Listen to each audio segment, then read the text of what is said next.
फिर भी हम सजेस्ट करेगा आप लोग हीरो मत बनिए, ठीक है, इतना हीरोगिरी नहीं है आपके अंदर। वरना ये प्लीज ये पुराना कॉपीज जो लोग लेके आए प्लीज सब लोग कॉपी मेंटेन करना। I want my copies to be maintain.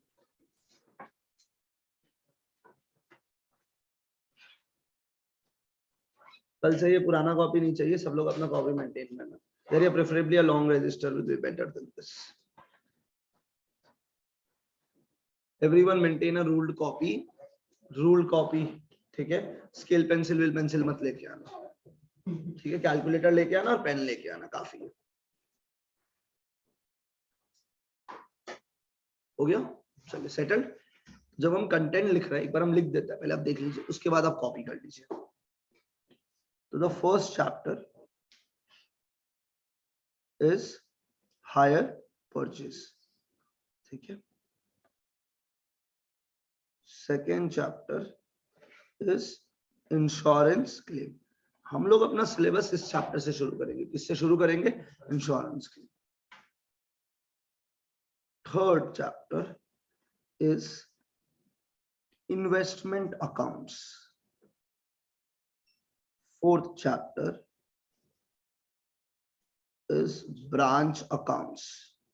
कुछ लोगों ने बीकॉम में पढ़ भी लिया होगा शायद गलती से। Departmental accounts.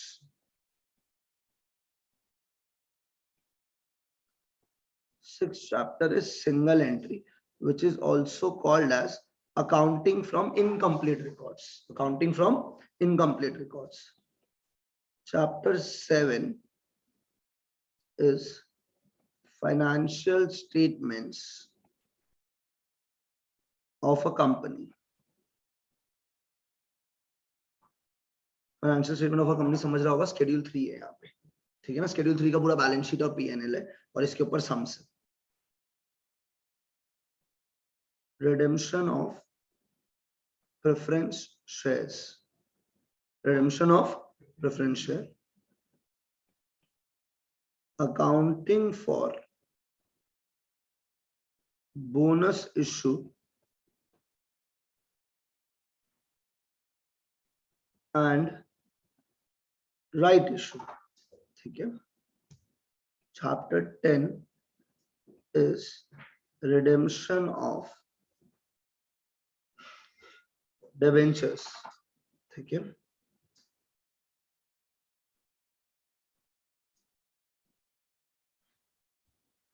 Theoretical chapter और उसमें एक दो सम्स भी है, which is financial statements framework.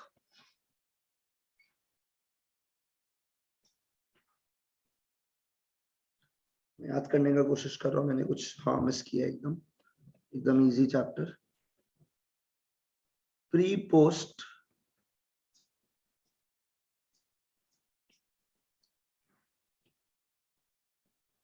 Profit और loss, pre and post incorporation.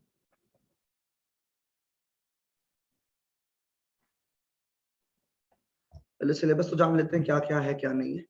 कितना चैप्टर्स लिखा है मैंने? 12, ठीक है। और इन सब के बाद एक अलग दर्जा देते हैं, अलग ही पेन से लिख देते हैं इसको। तो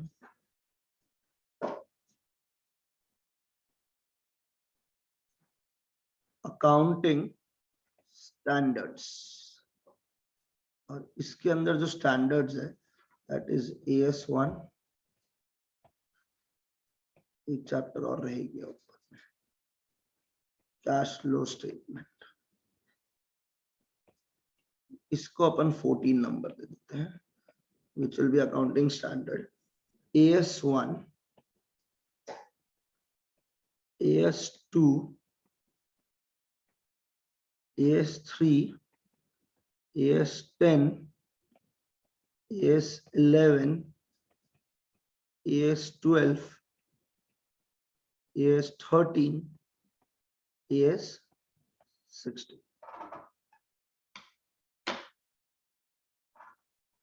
ये सिलेबस, ठीक है। तो एक बार नंबर ऑफ चैप्टर्स ठीक से गिन लेते हैं। ऊपर में कितना चैप्टर्स हुआ? 13। 14 AS1 is a chapter, 14 AS2 is a chapter, 15। ये बढ़िया हो गया अपने लिए। AS3 ना एक्चुअली कैश फ्लो स्टेटमेंट है। कैश फ्लो स्टेटमेंट क्या है, AS3। तो जब कैश फ्लो स्टेटमेंट करेगा तो AS3 हो जाएगा, तो यहाँ से हटा देते हैं अपन। तो 14, 15, 16, 17, 18, 19, ये जो AS13 है ना, यहाँ से इसको भी हटा रहे हैं क्योंकि ये इसके साथ जाके मर्ज हो जाएगा। तो इन्वेस्टमेंट अकाउंट्स इज AS13। तो चलिए तो रिलीफ हुआ। तो कितने चैप्टर्स बने टोटल, 14, 15, 16, 17, 18, 19 चैप्टर्स का अपना सिलेबस है।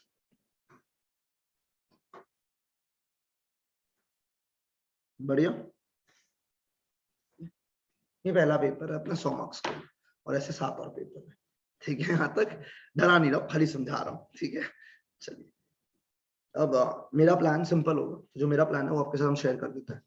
I'll be starting with insurance claim. I'll be starting with insurance claim. After insurance claim, I'll be moving to investment accounts, branch accounts, departmental accounts, single entry. Line से जाएंगे 2, 3, 4, 5, 6. उसके बाद मैं करवाऊंगा financial statement of a company, then redemption of preference shares के पहले मैं करवाऊंगा accounting for bonus issue and right issue, फिर मैं करवाऊंगा प्रॉफिट और loss pre and post incorporation, उसके बाद मैं करवाऊंगा redemption of preference shares, then redemption of debentures, we end with cash flow statement, and then the last ये theoretical chapter plus your AS। अब उसके लिए बता रहे क्यों नहीं बोला मैंने, ठीक है। अब सुनिएगा, हमारे इस पूरे क्लास के बीच में ना कुछ हॉलीडेज है, ठीक है। वो हॉलीडे मेरे तरफ से नहीं है, that's because of the conditions that we stay in. तो होली बोल के एक फेस्टिवल है, ठीक है। तो अब यहाँ पे होली में क्या होता है ना, 3 दिन पहले से लोग बैलून वैलून फेंकना शुरू कर देते हैं, 3 दिन पहले से चंग वंग में जाना शुरू करते हैं, एक्स्ट्रा होली होता है। आपका ये सब नहीं है, हाँ ठीक है, आप पढ़ने वाले बच्चे हो, ठीक है, पर मेरा तो है, ठीक है, मेरा क्यों नहीं होगा, ठीक है, मेरा तो एकदम है। तो उसके लिए ड्यूरिंग द होली आपके लिए ऑलरेडी क्लासेस रिकॉर्ड कर लिया गया है और आप वो देख रहे होगे, तो टाइम वेस्टेज एकदम नहीं होना चाहिए ताकि we complete the time on due date. तो होली के टाइम पे आप हायर परचेज कर रहे हो, ठीक है। तो आपके साथ शेयर कर दिया जाएगा रिकॉर्डिंग, आप सिस्टमैटिकली मैनर में करके हायर परचेज कंप्लीट कर लोगे होली के टाइम, ताकि अपना टाइम वेस्टेज नहीं। तो we need to make sure कि just because you are taking face to face आप डिसएडवांटेज में नहीं जाओ। तो every holiday has a plan for it, कोई भी लोड लेने का जरूरत नहीं है, टाइम वेस्टेज नहीं करना है अपने को। अब पेपर पैटर्न का बात करें, इससे आइडिया लग गया, तो अपन पहले ही मैं लिख देता हूँ ताकि बाद में हमको कोई गाली नहीं दे। 2 चैप्टर टोटल रिकॉर्डिंग से होगा अपना। First chapter that we gonna do from recording is hire purchase. Chapter easy है, छोटा है, 17-18 सम्स का चैप्टर है, आप आराम से कर सकते हो और काफी इंटरेस्टिंग रिकॉर्डिंग है। और एक चैप्टर आप इस पूरे में रिकॉर्डिंग में करोगे which is redemption of debentures.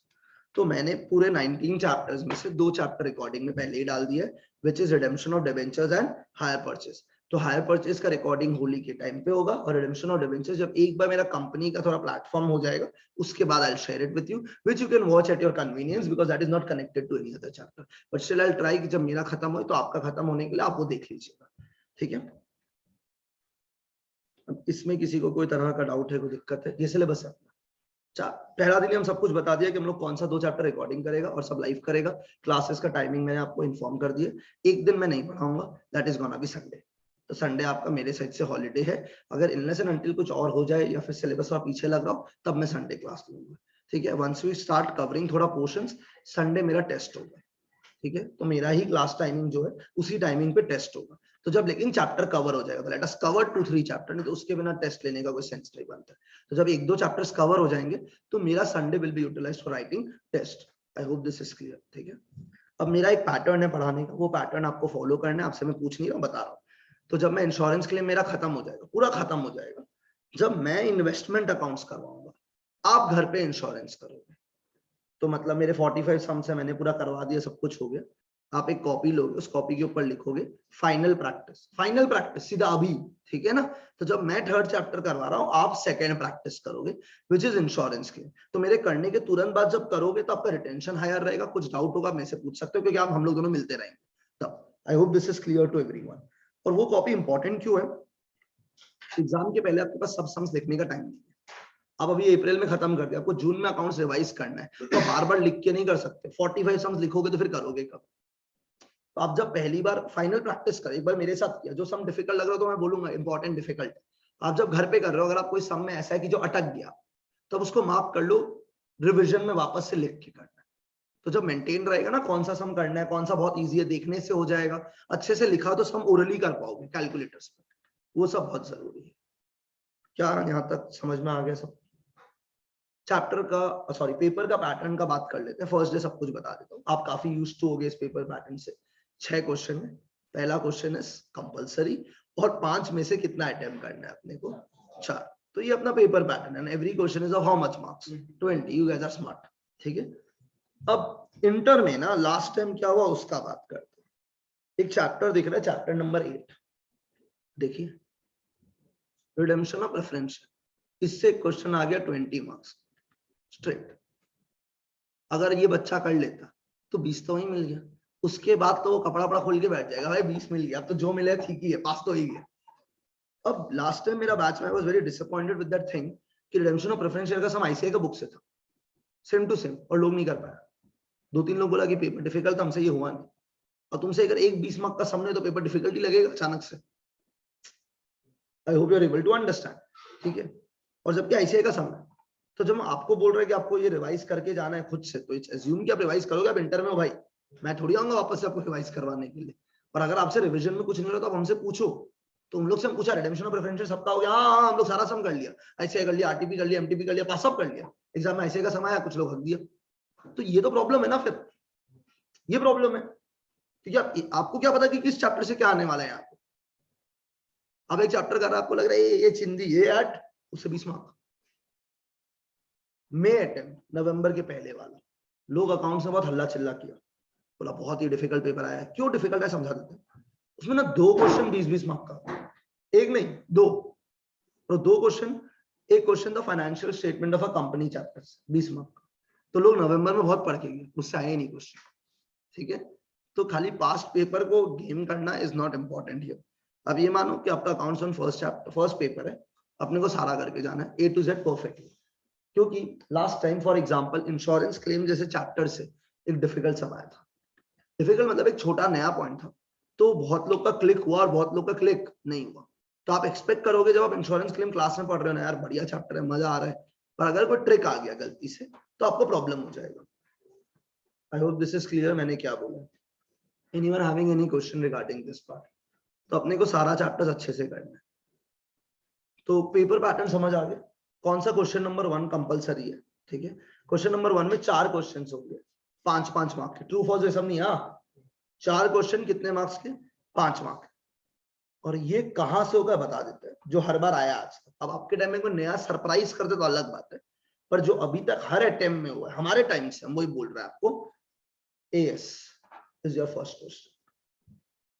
As is your first question. मतलब भाई एएस तो भगवान टाइप होना चाहिए, क्योंकि ये 20 मार्क का पेपर में आएगा, ये गारंटी है। कुछ और आए या नहीं आए, 100% क्या आएगा? एएस, ठीक है। अब लोग ना 1 to 13 बहुत शिद्दत से कर लेते हैं। चैप्टर्स है, सम्स है, मजा आ रहा है, कोई दिक्कत का बात नहीं है। एएस में आके ना थोड़ा गाड़ी रुक जाता है, क्योंकि एएस थ्योरेटिकल है, इसका थ्योरी से सम्स करना है। तो यहाँ पे एएस में अपना थोड़ा सा डब्बा हो जाता है, भाई नहीं नहीं एएस नहीं हो रहा है, ठीक है। तो जब हम ये बैच शुरू कर रहे हैं, मेरे को एक स्ट्रैटेजी जरूर था, सोचना था कि हम एएस के साथ क्या करें। तो अपन आज तो ये week mid of the week शुरू किया, मंडे से तो मैंने आपको बोला था 2 नया कॉपी रखने के लिए क्लास के लिए। ये जो कॉपी आप जॉर्ज लेके आए हो, इसमें अपन चैप्टर्स करेंगे, ठीक है। मंडे से जो दूसरा कॉपी है उसमें अपन एएस शुरू कर देंगे मंडे से। तो अगर मान लो मैं 6:30 to 8:30 पढ़ा रहा हूँ और लास्ट का 45 minutes I will keep for AS. क्या बोला समझ में आया? तो AS is a part of our syllabus, ऐसा मान। तो every day Monday onwards AS करना है, एएस करना है। थोड़ा सा डिफिकल्ट होगा ये करना, क्योंकि हमें पसंद है कि हम एक चैप्टर कर रहे हो करते रहो, पर एएस साथ में करने से बेनिफिट ये होगा कि आपको रियलाइज नहीं होगा एएस कब खत्म हो गया। और जब 2 महीना एक साथ चल रहा है एएस, तो आपका ध्यान भी ज्यादा होगा उसके ऊपर और लर्निंग बेटर होते जाएगा। क्योंकि 45 मिनट में एक एएस खत्म होगा नहीं, तो वो एक एएस 6-7 दिन चल रहा है। तो जब एक एएस 7 दिन आप टाइम बिता रहे हो, और मेरा हैबिट ये है कि अगर हम दूसरा दिन पढ़ा रहे हो, पहले हम पहला दिन का बोलेगा, तीसरा दिन पढ़ाता हूँ पहले दोनों दिन का बोलेगा, तो ऑटोमेटिकली वो याद होते जाएगा। और हर एएस में मेरा एक फ्लो चार्ट बना के दिया जाएगा, हैंड रिटन, पूरा का पूरा क्लास में हम लोग बनाएंगे। एक पेज के अंदर पूरा एएस करवाऊंगा, पूरा फॉर्मली सब लिखवाने के बाद एक पेज में पूरा एएस का समरी लिखवाऊंगा। प्लस एवरी एएस का मेरा वॉइस नोट होगा जो आप सेव करके रखोगे, या शॉर्ट वीडियो रिवीजन टाइप होगा अपना, वो आप सेव करके रखोगे, ताकि आप कुछ भी नहीं कर रहे हो तो वो एक वीडियो जब टाइम मिले तब देखा, ताकि एएस रिवाइज होते रहे। ठीक है, तो the difference between a 60 and an 80 is AS. 60 ना ऊपर से आ जाएगा, 80 चाहिए ना तो एएस करना पड़ेगा। अब 80 यहां बहुत जरूरी है, 60 80 क्यों जरूरी है? क्योंकि आपको अगर अकाउंट्स 1 में 80 आ जाता है, बाकी तीनों में 40 भी आता है, आपका ग्रुप निकल गया। समझो हम क्या बोलना चाह रहे हैं। और ये पेपर 80 वाला है।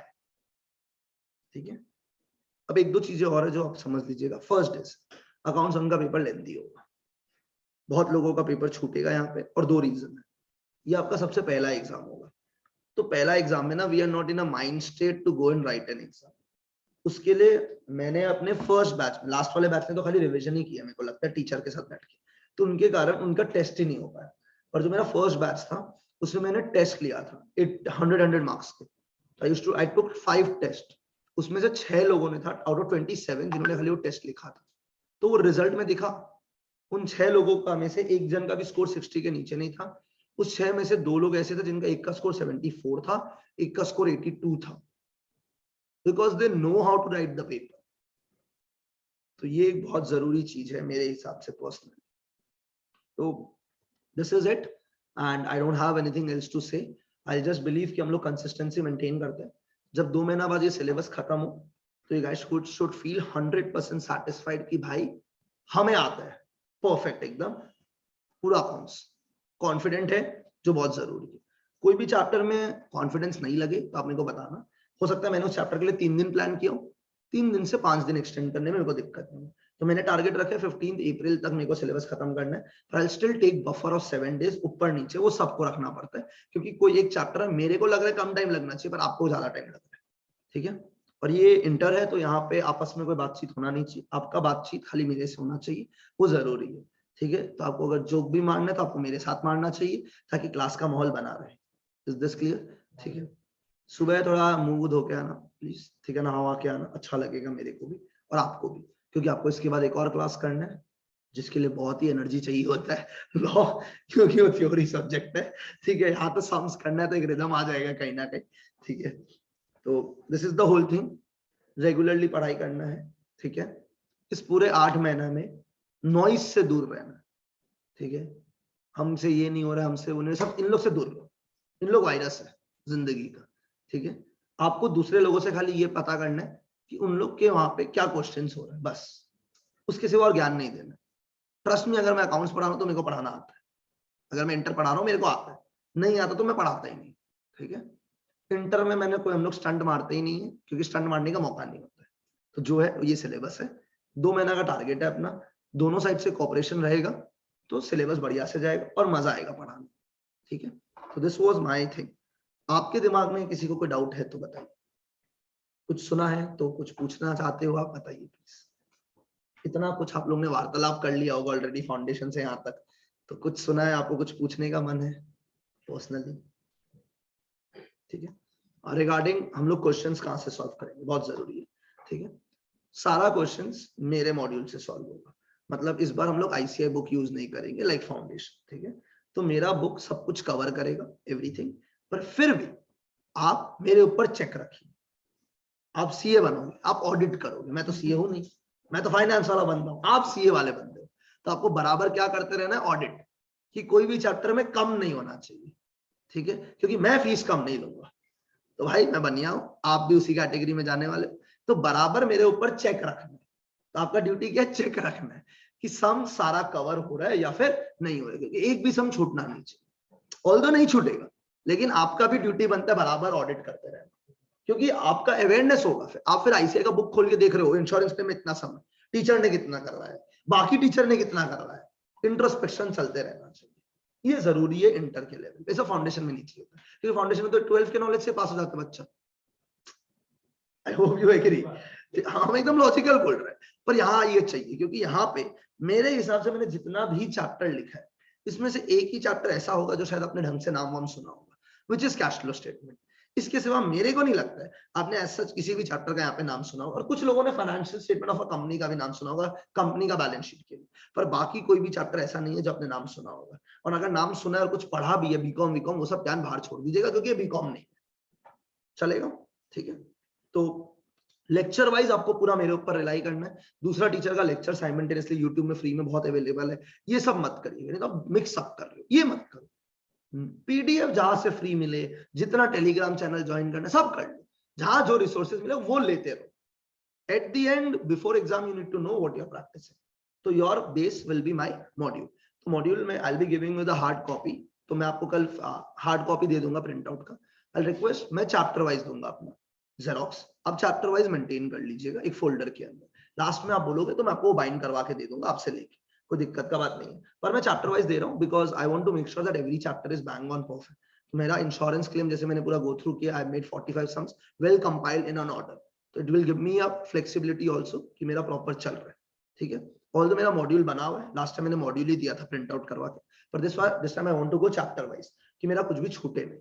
ठीक है, I hope this is clear. और जब भी मैं एक चैप्टर दूंगा मैं उसके साथ एक एक्स्ट्रा पेज प्रिंट कर, मतलब एक खाली पेज साथ में दूंगा A4 का, तो मैं खर्चा कर रहा हूँ, कोई दिक्कत नहीं है, लेकिन वो करने का रीजन ये कि अगर कोई एक सम एक्स्ट्रा कुछ भी आ जाए या कुछ एक्स्ट्रा पॉइंट्स याद आ जाए तो वो उसमें ऐड ऑन होते जाए उस शीट्स के अंदर। ठीक है, एनीवन हैविंग एनी डाउट? तो कल मैं आपको प्रिंट आउट दे दूंगा, डिपेंडिंग ऑन कितने लोग थे क्या थे, मेरे को आइडिया नहीं था। Anyone having any more doubt regarding this, आप ये बता दीजिए। All sorted? बढ़िया, are we good to begin our journey? ठीक है, एसी बंद करते हैं।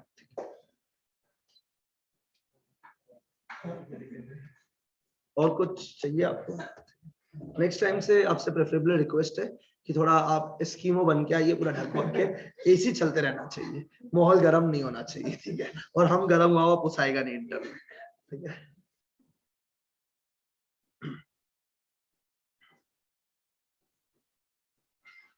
चलिए शुरू करते हैं, किसका वेट कर रहे हैं? ठीक है, अभी कॉपी का जरूरत नहीं है, अभी तो हम अपना लव स्टोरी सुनाएगा आज आप लोगों को।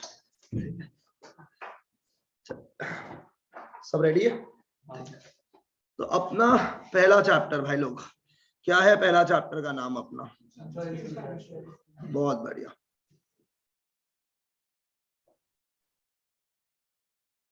क्या नमूनागिरी है इस चैप्टर में, एक बार समझते हैं आराम से, कोई दिक्कत का बात नहीं।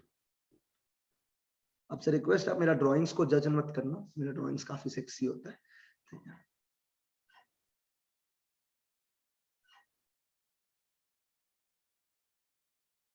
ये गाड़ी लग रहा है ना? ठीक है, चलेगा। बाकी हम लोग फाइन आर्ट्स नहीं कर रहे, अकाउंट्स कर रहे, तो ध्यान देते। ठीक है, तो ये अपना गाड़ी है। ठीक है, एक बार इंश्योरेंस क्लेम को भूल जाइए, गाड़ी पे ध्यान दीजिएगा। तो अपना गाड़ी क्या है भाई लोग? BMW। छोटा मोटा गाड़ी चलाने से सेंस नहीं ना, तुम लोग सीए बनेगा, जैसे फॉर्मल वॉर्मल BMW चला के जाना मस्त एकदम। ठीक है, लैम्बोर्गिनी गाना बजते रहना चाहिए BMW में। तो ये अपना गाड़ी है। ठीक है, अब इस गाड़ी में अपना उत्सव बैठा हुआ है, सीए उत्सव, ड्रीम सबका।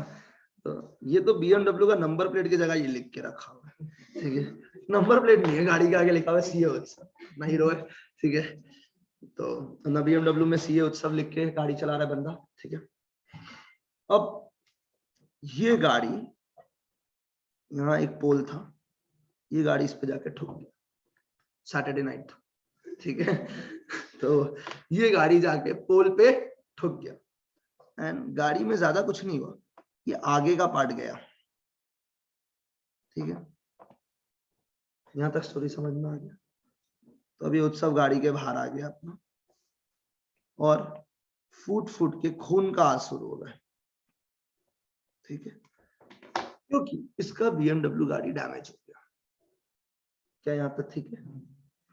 फिर हम आया, हम बोला उत्सव तुम्हारे खून के आंसू को हम पहुंचते हैं, रोने का कोई भी जरूरत नहीं है, आप स्ट्रेस मत लीजिए उत्सव।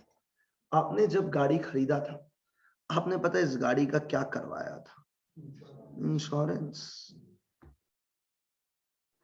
उसने बोला हाँ, तो मैंने बोला जाओ इंश्योरेंस कंपनी के पास, और ये मत बोलना कि तुम पिया हुआ था। उन्होंने तो गाड़ी ठुक गया। इंश्योरेंस कंपनी आप मेरे को पता है क्या दे दीजिए, इंश्योरेंस क्लेम। स्टोरी समझ आ गई? कोई दिक्कत? तो गाड़ी चला रहे थे, गाड़ी को ठोक दिया, गाड़ी का पार्ट्स डैमेज। एक सेकंड, हम अभी इंटर का सिलेबस का बात नहीं कर रहे, हम तो उत्सव का जिंदगी का बात कर रहे हैं, ठीक है। तो सीए उत्सव बनने के बाद क्या खरीदा? BMW। मस्त अपना गाड़ी चला रहा था, पोल पे ठोक दिया, गाड़ी का आगे का पार्ट डैमेज हो गया। अब BMW खरीदा था लोन पे, सुनो तो सही पूरा स्टोरी। अब ठुक गया तो ये चूना और लग गया जिंदगी में, तो स्ट्रेस ही स्ट्रेस हो गया है, ठीक है। हम इसको बोला स्ट्रेस का कोई बात नहीं है, क्योंकि आपने इस गाड़ी का क्या करवाया था? इंश्योरेंस। तो आप जाइए और क्या क्लेम कर लीजिए, इज्जत से इंश्योरेंस क्लेम कर लीजिए। कोई दिक्कत, कोई डाउट, ये बताइए जल्दी से। तो सब बोला मतलब इन शॉर्ट आप चाहते हो कि मैं इंश्योरेंस क्लेम कर लूं? मैंने बोला हाँ भाई, तुम बढ़िया दिख रहे हो, हमको डिस्ट्रैक्ट कर रहे हो, प्लीज ध्यान दो, ठीक है। तो ये गया इंश्योरेंस कंपनी के पास, ठीक है, और इंश्योरेंस कंपनी को बोला मेरा BMW का गाड़ी ठुक गया। तो इंश्योरेंस कंपनी बोला कि गेट मी एन एस्टिमेशन कि गाड़ी का डैमेज में कितना रुपया लगेगा। तो उत्सव ने बोला ओके। तो उत्सव गया BMW का शोरूम में। कहां पे गया? BMW का शोरूम में गया और बोला कि ये जो गाड़ी मैंने ठोका है, इस गाड़ी का आप एस्टिमेशन बता दीजिए, क्योंकि इसका पैसा मैं थोड़ी दूंगा, इसका पैसा देगा इंश्योरेंस कंपनी। क्लियर है? और उत्सव बोला अगर एक दो पार्ट और डैमेज है वो उसका भी जोड़ दीजिए, लगे हाथ वो भी ठीक करवा लेते हैं अपन, ऐसा उत्सव बोला। मैंने बोला ओके। तो मैंने एक एस्टिमेट बना के दिया कि BMW गाड़ी ठुकने का कितना रुपया का इसका टोटल चूना लगना। तो 3 लाख रुपया इज द एस्टिमेटेड लॉस। क्या यहां तक ठीक है आपके लिए? और BMW का गाड़ी अपना था 40 लाख का। तो गाड़ी का कॉस्ट कितना है? 40 लाख। जो पार्ट डैमेज हुआ है उसका एस्टिमेटेड लॉस कितना है? 3 लाख। उत्सव को कोई स्ट्रेस होगा क्या, ये बताइएगा? नहीं, क्योंकि उसको 3 लाख किससे मिलेगा? तो उत्सव को फर्स्ट सैलरी आया जिंदगी में, पूरा सैलरी उड़ा दिया। बोला कि हमको तो पैसा का जरूरत ही नहीं है, क्योंकि BMW का जो भी डैमेज हुआ है वो कौन पे करेगा? Insurance company. तो अपने को क्या स्ट्रेस? तो उत्सव तो मस्त पार्टी वार्टी कर रहा है, ठीक है। और उसने एक डॉक्यूमेंट सबमिट किया which is called as the claim filing document, कि इंश्योरेंस भाई मैंने गाड़ी ठोका, ठीक है, या किसी और ने ठोका, जो भी हुआ, मेरे को क्या चाहिए? इंश्योरेंस। और डैमेज कितना एस्टिमेटेड है? 3 लाख। इंश्योरेंस कंपनी बोला ठीक है, आपने बोला, मैंने सुना, पर I will also do my survey. तो उनका एक सर्वेयर होता है जो जाके देखेगा कि क्या गाड़ी में एक्चुअली 3 लाख का लॉस हुआ है, ठीक है। क्योंकि हम लोग इंडिया में है, यहाँ पे लोग लूट लेते हैं, ठीक है। तो ऐसे तो इंश्योरेंस बोलता है it's a contract of indemnity. Contract of indemnity का मतलब है गुड फेथ। आप इंश्योरेंस कंपनी के साथ धोखाधड़ी नहीं करोगे, ऐसा होता है। पर हम इंडियंस है, ठीक है, हम इंश्योरेंस कंपनी का कपड़ा खोल सकते हैं, हमारा बस चले तो इंश्योरेंस कंपनी को पता है कि आप काट भी सकते हो सकता है 3 लाख का लॉस ही नहीं हो। उत्सव अपना 1-2 सैटरडे पार्टी के लिए पैसा जुगाड़ कर रहा है इंश्योरेंस कंपनी से, तो वो अपना एक सर्वेयर को भेजेगा लॉस का, वो हिंदी वर्ड को आ नहीं रहा, लॉस का एस्टिमेट करने के लिए, ठीक है। यहां तक क्लियर है? तो अब अकॉर्डिंग टू उत्सव व्हाट इज द लॉस? ये उत्सव के अकॉर्डिंग है। अब अपना एक इंश्योरेंस का बंदा जाएगा, वो ये देखेगा कि क्या ये लॉस एक्चुअली 3 लाख का है क्या। स्टोरी समझ में आ रहा होगा मेरे हिसाब से, क्या, ठीक है। तो इंश्योरेंस कंपनी बोला उत्सव is a person of good faith, actually the estimated loss is of कितना रुपया। परफेक्ट, कोई डाउट? फिर 1 महीना बाद बैंक अकाउंट में उत्सव का रुपया आ गया, दिवाली वाला दिन उसका 2.5 लाख आया। कितना है? 2.5 लाख। आना कितना चाहिए था अकॉर्डिंग टू उत्सव? लॉस कितना गया? 3 लाख। उसको BMW कंपनी को पेमेंट करना कितना है? 3 लाख। पर बैंक में आया कितना? ठीक है। तो अब उत्सव अपना एक्टिवा निकाला, ठीक है, क्योंकि गाड़ी तो सर्विस सेंटर में अपना जात पे आया, ठीक है, अपना एक्टिवा लेके गया, ठीक है। उसका एक्टिवा कलर भी बहुत सेक्सी है, ब्लू कलर का ही अपना, ठीक है। तो अपना ब्लू कलर का एक्टिवा गया, अलग से दिख रहा है उत्सव, कॉलर वॉलर ऊपर ऊपर करके, ठीक है। और इंश्योरेंस कंपनी का टेबल में जाके सीधा चिल्ला चिल्ली कर दी, बोला कि आपका सर्वेयर भी बोला था 3 लाख का लॉस हुआ है, हाँ हम भी बोला था 3 लाख का लॉस हुआ है, मेरा बैंक में 2.5 लाख आया, आप लोग समझा क्या है हमको, जबकि मेरा लॉस कितना रुपया का? उत्सव पूरा गरमा दिया। इंश्योरेंस रीजन बोला बैठिए, सर के लिए पानी वानी लाओ, ठीक है, ठंडा वंडा पिलाओ इसको थोड़ा सा, इसको पानी नहीं पिलाया, सांस वास आया, ठीक है, और इसको बोला कि हमने आपको सही पेमेंट की, बोलता है नहीं लॉस 3 लाख का। तो मैंने बोला 1 मंथ अर्लियर, कितना महीना अर्लियर, 1 मंथ अर्लियर। स्टोरी समझ आ रहा होगा हम क्या बोल रहे हैं। तो मूवी की तरह 1 महीना अर्लियर, जिस दिन उत्सव गाड़ी खरीदा था, नारियल तोड़ा था, तिलक लगाया था, उस दिन इंश्योरेंस कंपनी गया था उत्सव के पास और बोला था उत्सव सर आप कितना का इंश्योरेंस लेना चाहोगे। तो उत्सव सर ने बोला गाड़ी 40 लाख का, ठीक है, तो इंश्योरेंस कंपनी बोला पूरा 40 लाख का ले लीजिए, इतना रुपया प्रीमियम लगेगा, 4-5 लाख रुपया प्रीमियम लगेगा। तो बोलेगा प्रीमियम बहुत ज्यादा है, ये इतना नहीं होगा मेरे से। तो इंश्योरेंस कंपनी बोला तो फिर आप एक काम कीजिए, आप 40 लाख का इंश्योरेंस मत लीजिए, आप 40 लाख से कम का इंश्योरेंस ले लीजिए, ठीक है, तो आपका प्रीमियम कम हो जाएगा। नहीं समझा? तो आपको पता है मेरा लाइफ इंश्योरेंस है, ठीक है, 10 करोड़ का। तो जिस दिन हम टपक गया, जो भी मेरे पीछे रहेगा, मेरा बीवी बच्चा माँ बाप जो भी रहेगा, उन सबको कितना रुपया मिलेगा, 10 करोड़। तो पुराना हिंदी मूवी में होता था, वो आदमी को टपका ही देता था खाली लाइफ इंश्योरेंस का पैसा के लिए, ठीक है, बढ़िया मस्त हिंदी मूवी बनता था।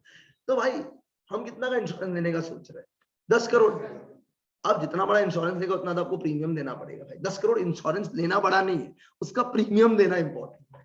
फॉर एग्जाम्पल BMW 40 लाख का गाड़ी खरीदना कोई बड़ा बात नहीं है, पर उसको मेंटेन करना is a difficult thing, right. अब सस्ता गाड़ी खरीदेगा उसका मेंटेनेंस भी सस्ता होगा, अब महंगा गाड़ी खरीदेगा तो उसका मेंटेनेंस भी महंगा होगा। आई होप यहाँ पे समझ में आ रहा है। तो उससे बोला यार 40 लाख का गाड़ी है पर हम इंश्योरेंस 40 लाख का नहीं लेंगे, क्योंकि अगर हम 40 लाख का लेकर इंश्योरेंस लेगा तो हमको प्रीमियम बहुत ज्यादा देना पड़ेगा और उतना प्रीमियम देने का शक्ति मेरे अंदर नहीं है। तो हाथ ऊपर ऊपर करके बैठा हुआ कि नहीं भाई इतना प्रीमियम मेरे से नहीं होगा। तुम बोला उत्सव एक काम करो, इंश्योरेंस एजेंट बोल रहा है एक काम करो उत्सव तुम कम का इंश्योरेंस लो। तो उत्सव उस दिन बहुत चिंदीगिरी कर रहा था, ठीक है, उसने इंश्योरेंस लिया। गाड़ी कितना का है, क्या उसने इंश्योरेंस 40 लाख का लिया है? उसने इंश्योरेंस लिया 30 लाख का। तो भाई लोग कार का वैल्यू क्या है, मेरा पहला क्वेश्चन आपसे, 40 लाख, जिसके ऊपर इंश्योरेंस कितना का लिया गया, बढ़िया, ठीक है। अब गाड़ी में एक डैमेज हुआ, कितना का डैमेज हुआ, 3 लाख का। This is the car damaged value. शायद स्टोरी आपको समझ में आ रहा होगा। तो भाई जब कार डैमेज हुआ, एक सेकंड आप मेरे साथ हो यहां तक, जब कार का आपने पॉलिसी लेने का सोचा था, आपने जब पूरा गाड़ी को इंश्योरेंस ही नहीं करवाया है, तो जब गाड़ी ठोका इंश्योरेंस कंपनी पूरा क्यों बेयर करेगा, it will also bear proportionately, क्योंकि आपने गाड़ी का पूरा इंश्योरेंस नहीं किया था। समझा होगा मैंने क्या बोला होगा। तो जब आपने इंश्योरेंस करते समय चिंदीगिरी किया तो इंश्योरेंस कंपनी क्लेम देते समय भी चिंदीगिरी कर रहे। लुक्स गुड, समझ आ गया। तो 40 लाख का 75% 30 लाख के कैलकुलेटर है क्या आपके पास, क्या तो इजी रहेगा कि निकालो ना, 40 कितना परसेंट होता है, नहीं 75% है ना, 30 lakh is 75% of the insurance, correct. तो 3 लाख का 75% निकाल लीजिए, कितना होता है प्लीज जल्दी से, 2 लाख नहीं हाँ 2 लाख 25 होते क्या, तो मैंने 2.5 लाख बोला होगा, गलती से मैंने कैलकुलेट नहीं किया था उस टाइम पे। तो आपको इंश्योरेंस क्लेम मिलेगा भी कितना का, 2 लाख 25 का, विच इज बेसिकली 75%। तो भाई आप जितना का इंश्योरेंस लेगा आपको उतना ही मिलेगा, हाथ समझने का कोशिश कीजिए, ठीक है। मैंने इंश्योरेंस 10 करोड़ का लिया, मैं मर गया, मेरे बीवी बच्चा आके चला नहीं है, मेरा पति का वैल्यू से ज्यादा का था, ठीक है, तो 10 करोड़ नहीं 10 करोड़ से ज्यादा चाहिए, तो भाई हम लिया ही नहीं, हमको 10 करोड़ ज्यादा कैसे दे सकता है। समझ आ गया हम क्या बोल रहे हैं, ठीक है। और एक दो चीज समझा देते हैं, मैंने 10 करोड़ का इंश्योरेंस लिया और हम रोज सुबह उठ के कोकेन फूकते हैं, ठीक है, सुट्टा का 20-25 सुट्टा दिन में फूकते हैं, और दारू तो ऐसी तरह से हम पानी पी रहे हैं, ये सब कर रहे हैं, तो मेरा किडनी लंग जल्दी डैमेज होगा, दैट्स नेचुरल, ठीक है। तो इंश्योरेंस कंपनी को पता है जल्दी टपकेगा, तो 10 करोड़ जल्दी देना पड़ेगा, तो वो प्रीमियम भी ज्यादा चार्ज करेगा मेरा भाई। तो your health conditions are also checked when they are giving life insurance. So there are a lot of factors which are considered while giving you an insurance. तो जब आपने गाड़ी का इंश्योरेंस पूरा नहीं लिया तो इंश्योरेंस कंपनी भी आपको पूरा नहीं देगी। और हम लोग का चैप्टर का नाम क्या था, चैप्टर का नाम क्या था, इंश्योरेंस क्लेम। तो गाड़ी ठुकने पे इंश्योरेंस कंपनी से कितना क्लेम मिलेगा, यही तो अपना चीज है चैप्टर।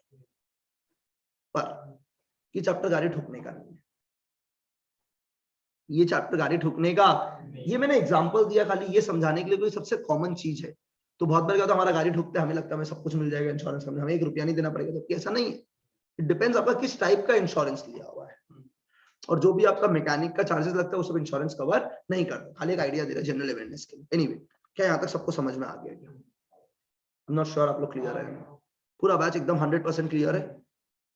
तो अपना चैप्टर क्या वो थोड़ा सा इंश्योरेंस क्लेम का आइडिया लग गया, गाड़ी ठोक दिया, तुमको स्ट्रेस लेने का जरूरत नहीं है, क्योंकि इसका पैसा कौन देगा, इंश्योरेंस कंपनी। डिपेंडिंग आपका कितना कवर, कितना कार का पॉलिसी थ्रू कवर किया गया। आजकल नॉर्मली लोग 100% कवरेज ही लेता है, एज पर द लॉज ही वो 100% कवर्ड होता है यार।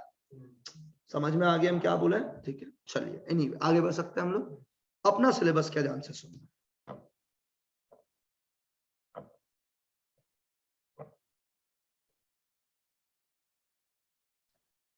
ये मेरा फैक्ट्री है, ये मेरा क्या है, फैक्ट्री, और यहाँ साइड में मेरा गोडाउन है। चलेगा? जिंदगी में बहुत खराब हुआ है हमारे साथ। इस फैक्ट्री में क्या लग गया है, आग। हाँ बोलो, क्या एनर्जी नहीं है क्या लग गया है इसके अंदर? आग। चोरी नहीं बोल रहे हैं, अर्थक्वेक नहीं बोल रहे हैं, फ्लड नहीं बोल रहे, मैंने स्पेसिफिकली क्या बोला है, फायर, आग लग गया। और ये जो गोडाउन था ना, इसमें भी पता है क्या लग गया, आग।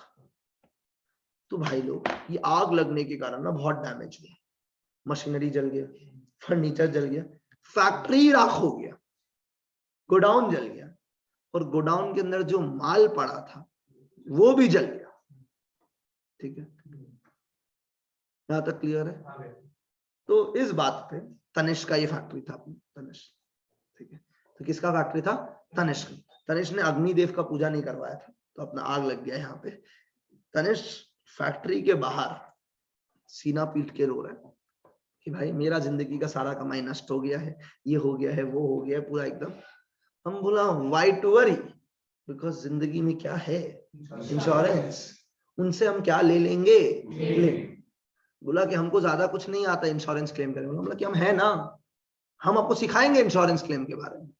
ठीक है, तो हम बोला कि क्या क्या जला? बोला मशीनरी जला। बोला हम ये नहीं सिखाएगा, निकलो। फर्नीचर, मैं ये भी नहीं सिखाएगा। ठीक है, फैक्ट्री का बिल्डिंग चल गया, बोला हम ये भी नहीं सिखाएगा, हम खाली एक चीज सिखाएगा, जो गोडाउन में स्टॉक चला है। पर हमने तो मशीनरी का भी इंश्योरेंस लिया, मतलब ये तो कर लो ना क्लेम फाइल। हम उसके लिए नहीं आए, हम खाली एक ही चीज के लिए आए हैं, आग लगने के कारण जो स्टॉक जला है उसका क्लेम जो होगा वो हम आपको सिखा देगा। बाकी तुम जानो, तुम्हारा जो भी है वो जाने, हमको कोई मतलब नहीं है। ठीक है, क्या यहां तक क्लियर है? फ्लड के कारण स्टॉक बर्बाद हो गया, हम नहीं आएंगे। अर्थक्वेक आया, स्टॉक डैमेज हो गया, हम नहीं आएंगे। चोरी हो गया स्टॉक, हम नहीं आएंगे। तो हम खाली कब आएंगे, फायर लगेगा। बहुत ही बढ़िया। Loss of stock by what? तुम समझ रहे सिलेबस कितना स्पेसिफिक है? आग लगने पे जो तेरा स्टॉक जलेगा उसी का क्लेम मैं पढ़ाऊंगा आपको। ठीक है, पर इस चैप्टर में एक पार्ट और है, loss of profit by fire. मतलब स्टॉक समझ आ गया था अच्छे से, ये प्रॉफिट थोड़ा सा वियर्ड लग रहा है। What do you mean by loss of profit? Loss of cash बोलता तो समझ आता, आप तो कुछ और ही भाषा बोल रहे हैं। Loss of profit, I'm not talking about loss of machinery, loss of furniture. I'm talking something which is called as loss of profit. Loss of profit second part of the chapter. तो second part में सोचेंगे। तो अपना syllabus ये है इस chapter का। कितना पार्ट करना है? 2। Loss of stock by fire, loss of profit by fire. Normally loss of stock by fire सबको मक्खन लगता है। ठीक है, loss of profit by fire में थोड़ा सा स्ट्रेस बढ़ जाता है, थोड़ा सा इलैबोरेटेड टॉपिक है। Anyone having any doubt regarding this? आराम से पूछ रहा है आपसे, कोई दिक्कत नहीं? तो एक फैक्ट्री है, उसमें क्या लग गया, जल्दी से बता दीजिए। आग लग गया है, उस आग के कारण क्या डैमेज हो गया है? स्टॉक डैमेज हो गया है। तो ये जो स्टॉक डैमेज हुआ है आग लगने के कारण इसका डैमेज का क्लेम लेने का काम हम लोग करेंगे। क्या बोला, यहां तक क्लियर है? नहीं समझे हो? 100%। तो मतलब जिस दिन आग लगा उस दिन मेरे को पता है क्या चाहिएगा, कि कितना का स्टॉक गोडाउन में था। सब इस बात से एग्री करेगा कि जिस दिन आग लगा उस दिन मेरे को क्या चाहिएगा, कि मेरा गोडाउन में स्टॉक कितना था। तभी तो उससे इंश्योरेंस कंपनी को बोलेगा हाँ भाई इतना का स्टॉक था, चल पैसा दो। तो उत्सव सॉरी तनिष बोल रहा है अंदाजे से शायद 1 करोड़ का स्टॉक था मेरा गोडाउन के अंदर। बोलेगा तनिष अंदाजा काम नहीं आएगा, इंश्योरेंस कंपनी का चाचा मामा नहीं लगता है कि तुम अंदाजा दे दिया तुमको पैसा दे देगा। फिर तो मेरा अंदाजा से मेरा फैक्ट्री में आग लग गया जिसमें कुछ भी नुकसान नहीं हुआ, पर इंश्योरेंस कंपनी को अंदाजा में बोला 10 करोड़ का माल था। अंदाजा में थोड़ी दुनिया चल रहा है। You will have to prove it कि what is the value of your closing stock on the date of fire. ठीक है। मैंने बोला गौतम में एक दर्द हो गया जिंदगी में। बोला क्या दर्द है? तुम्हारा दर्द ही खत्म नहीं होता है। ठीक है। बोला कि मेरा तो सारा अकाउंटिंग का डेटा अंदर था और वो भी आग में क्या हो गया, भस्म हो गया। ठीक है। तो तनेश एकदम शर्ट वर्ट खोल के एक कंबल ओढ़ गया, रुकिए अब जा रहे हैं अंदर और निकाल के लेके आ रहे क्लोजिंग स्टॉक का डॉक्यूमेंट्स कि देखने के लिए कि भाई कितना का क्लोजिंग स्टॉक था। हमरा तनेश पागलपंती मत करो, मस्त गोरा सा बंदा है तुम अभी। ठीक है। दिखना बंद हो जाएगा। शांति से बैठो, सांस वास लो, कोई दिक्कत का बात नहीं है। ये क्लोजिंग स्टॉक का कैलकुलेशन मैं करवा दूंगा आपको और मैं आपको बता दूंगा कि कितना closing stock on the date of fire था। कैसे? हम लोग पेशेंट सब सिखाएंगे आपको। यहां तक स्टोरी सबको समझ आ रहा होगा। हम स्टोरी में पॉइंट समझा रहे हैं। मतलब मेरे को क्या चाहिएगा ये बता दीजिए, कब चाहिएगा? On the date of fire. Simple simple रख रहे तो हमें चाहिए closing stock on the date of fire, ताकि हम इंश्योरेंस कंपनी को बोले भैया जी इतना का नुकसान हुआ है, आप इसका क्लेम दे दीजिए। और कोई डाउट है यहां तक? समझ आ गया है? ठीक है। तो the closing stock on the date of fire was 60,000। कितना रुपया? 60,000। और पहला एग्जांपल से थोड़ा कनेक्ट करना है। तो तनिष बोल रहा है कितना का आग लग के स्टॉक जल गया है? 60,000। ठीक है। लेकिन जो इंश्योरेंस लिया हुआ है, क्या लिया हुआ है? इंश्योरेंस, वो 40 का लिया हुआ है। तब एक बात बताओ, आपने इंश्योरेंस वाले को बोला कि मेरा स्टॉक लगभग 40,000 का ही रहता है, तुम उतना का इंश्योरेंस लेगा। अब तुम्हारा जल गया तो तुम बोला नहीं नहीं नहीं, नहीं हम स्टॉक 60 का रखते हैं। तो इंश्योरेंस कंपनी को क्या पाएगा? उसके सर पे प्रिंटेड थोड़ी है कि आप जो बोल रहे हो वो करते रहेगा, जबकि आपने इंश्योरेंस लिया कितना का है? 40। स्टोरी समझ आ रहा होगा। BMW types. तो क्या वो आपको 60 का क्लेम देगा? वो कितना का क्लेम? 40 का, ऐसा आपको लग रहा है। लेकिन जब तनिष और इंश्योरेंस कंपनी के बीच में एग्रीमेंट हुआ था, क्या हुआ था? एग्रीमेंट। उस दिन तनिष ने एक वादा किया था ऐसे, मैं शपथ लेता हूं कि जब जिस दिन आग लगेगा उस दिन मैं अपना पूरा कोशिश करूंगा, जो सामान बचा सकता हूं उसको बचाने का। मैं ओम शांति ओम वाला शाहरुख खान बनूंगा और मैं कूदूंगा उस आग में, क्योंकि मेरे लिए मेरा स्टॉक दीपिका पादुकोण होगा। उसने ऐसा कसम खाया है। जो भी तुम्हारा आइटम का नाम है, भूल गया तुम्हारा आइटम क्या नाम था? खुशी। तो तनिष ने कसम खाया। किसका कसम खाया है? तुमको उसके बाद रात बिताना है नहीं ना, तो लेट इट बी विद खुशी। हाँ, तो ऐसा कसम खाया था कि जैसे मैं खुशी को मानता हूं वैसे ही मैं अपना स्टॉक को मानूंगा। तो अगर कभी आग लग जाए, खुशी फंस जाए, तो आप कूदोगे या नहीं कूदोगे? आज परीक्षा है प्यार का, रिकॉर्डिंग हो रहा है, आज कूद जाएगा। ठीक है। शाहरुख खान है अपना।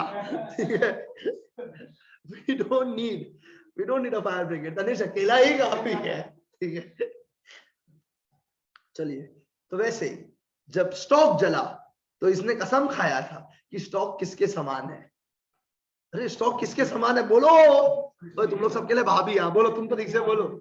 भाभी के समान है बोलो। किसका भाभी है? तुम लोग का। ठीक है। किसका भाभी के समान है? तुम लोग का। और तनिष्क के लिए स्टॉक किसके समान है? तो तनिष्क कूदेगा आग में। क्या यहाँ तक समझ आ गया? क्योंकि उसने ऐसा वादा किया था। An insurance is a contract of indemnity, good faith. तो आग लगने पे तनिष्क इधर उधर बाहर फिरेगा नहीं कि लग गया क्या फर्क, नो स्ट्रेस, क्योंकि इंश्योरेंस। ऐसा मत कर। समझ आया? आग में कूदिए क्योंकि वो स्टॉक खुशी के समान है। क्या यहाँ तक सब क्लियर है क्या? अरे बोलो, खुशी नहीं दिख रहा आपका चेहरा में। तनिष्क क्या दिख तो नहीं रहा, कॉल करने का मन होता है क्या? इस सब मुंह में इंटर में ध्यान दो क्लास में। क्या यहाँ तक क्लियर है क्या? जल्दी से बता दीजिए। ठीक है, तो अपना स्टॉक गोडाउन के अंदर था कितना? 60। और इसके लिए मेरा पॉलिसी कितना का है? अब तनिष्क को पता है कि गोडाउन में स्टॉक 60 का है, जला कितना का है, पॉलिसी कितना का मिलेगा? 40। तो वो तो पूरा कंबल वंबल खरीदा मस्त और पहन के अंदर घुस गया और कुछ सामान बचा लिया। अब ऐसे कैलकुलेट नहीं कर सकता आग के बीच में कि 20,000 बच जा, इतना नहीं हो सकता। ऐसा कोई हिंदी मूवी नहीं चल रहा है पुराने जमाने का, ठीक है ना? और ना ही अपना भाई शाहरुख खान है, ठीक है? तो ऐसा नहीं हो सकता कि एकदम कैलकुलेट करके 20 का ही बचाएगा। आई होप दिस इज ओके, ठीक है? तो इसने ना कुछ सामान बचा लिया और कुछ पार्ट डैमेज हो गया था, लेकिन वो बिक सकता था। And that is called as salvaged stock. क्या बोलते हैं उसको हम लोग? Salvage stock. सैल्वेज, जो बच गया पर उसको पूरा दाम पे नहीं बेच पाएगा, कुछ दाम पे, जो भी है, ठीक है? ये सैल्वेज स्टॉक 8,000 का है। कितने का है? 8,000। तो तनिष्क गया इंश्योरेंस कंपनी का, बोला देखो भाई लोग, 60 का स्टॉक था, वो जल गया और आप मेरे को क्लेम दे दोगे कितना का? 40। हमारे बीच में इतना ही रिश्ता ना था, ये दीजिए, हमको जाने दीजिए। इंश्योरेंस कंपनी बोला बैठिए, विल डू अ सर्वे, हम जाएंगे। तो बोले तनिष्क बोला चले जाओ, वहां पे खाली राख है, क्या दिखेगा वहां पे राख में, ठीक है? बोलेगा नहीं, हमें ऐसा सुनने में आया है कि आप आग में कूदे थे और आपने कुछ माल बचाया था। तो फिर हम तनिष्क को याद दिलाया, कसम कि तुम स्टॉक को खुशी के जैसे माना था, तो तुम जो बचाया वो सच बता दो सच। तो तनिष्क ने बोला देखो मैंने स्टॉक बचाया, कितना का बचाया? तो एक्चुअली स्टॉक डैमेज कितना का हुआ? तो लेकिन मेरा इंश्योरेंस कितना का लिया हुआ? 40। तो आप हमको चुपचाप कितना का दे दीजिए? 40 का। नहीं समझा? चलो थोड़ा कैलकुलेशन इजी रखना चाहते हैं, तुम इसको 6,000 लिख देंगे, इट्स ओके राइट ना, एक बार के लिए। तो मतलब कितना का लॉस हुआ इसका? अरे वो 6 तो बेच के कमा लेगा ना, तो लॉस कितना का हुआ? 54। आग लगने के कारण वो इंश्योरेंस कंपनी को बोला 40 दे दीजिए। इंश्योरेंस कंपनी बोले ना मुन्ना ना, तुमने जो इंश्योरेंस लिया था वो 60,000 के लिए 40 का लिया था। तुम बोलते हो तुम्हारा स्टॉक कितना रहता है?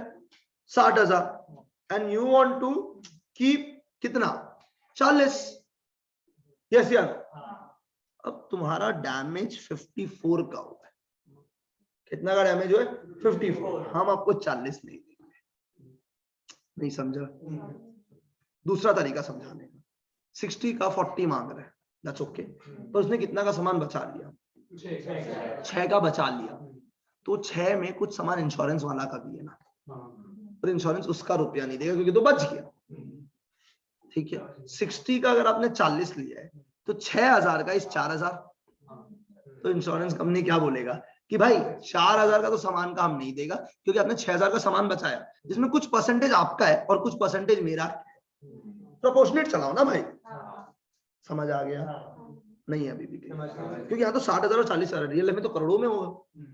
तो आप 10 करोड़ का आपका इंश्योरेंस लिया हुआ है, आपको 15 करोड़ स्टॉक के लिए, ठीक है? और आपका डैमेज हुआ 12 लाख का, तो बोलेगा पूरा 10 करोड़ दे दो, तो हमको गधा पाए हो गया भाई। ऐसा थोड़ी होता है यार, क्योंकि जो प्रपोर्शन में आपने इंश्योरेंस लिया उसी प्रपोर्शन में आपको मिलेगा। अब क्लियर हो गया होगा? तो 6,000 का आपने सामान बचाया, उस सामान पे कितना का इंश्योरेंस रिकवरी कर लिया? 4,000 इंश्योरेंस बोलेगा तुम बचा लिया, तुमने स्टॉक को खुशी जैसा ट्रीट किया है, बहुत ही बढ़िया, ठीक है? तो इंश्योरेंस कंपनी पता है क्या बोलेगा? 40 में से हम कितना का नहीं देंगे। ये 4,000 मैंने कैसे निकाला? जब 60 के लिए मैंने 40 का लिया तो जब मैंने 6000 का सामान बचाया, इंश्योरेंस का कितना का बचा लिया? तो आपने तो बचा लिया, तो उसका इंश्योरेंस मिलने का कोई सेंस नहीं बना। अब मेरे साथ बने रहिए, क्या यहाँ तक क्लियर है? तनिष का गजब कट है लंबा, पर तनिष बोल रहा है इंश्योरेंस कंपनी मेरे भोले शक्ल पे मत जाइए, जितने आप स्मार्ट हो उतने स्मार्ट हम भी। तो इंश्योरेंस कंपनी बोला अब तुम्हारा क्या दिक्कत चल रहा है? बोला कि जब मैंने स्टॉक बचाया तो मैंने कंबल खरीदा था। मैंने क्या खरीदा था? कंबल खरीदा था।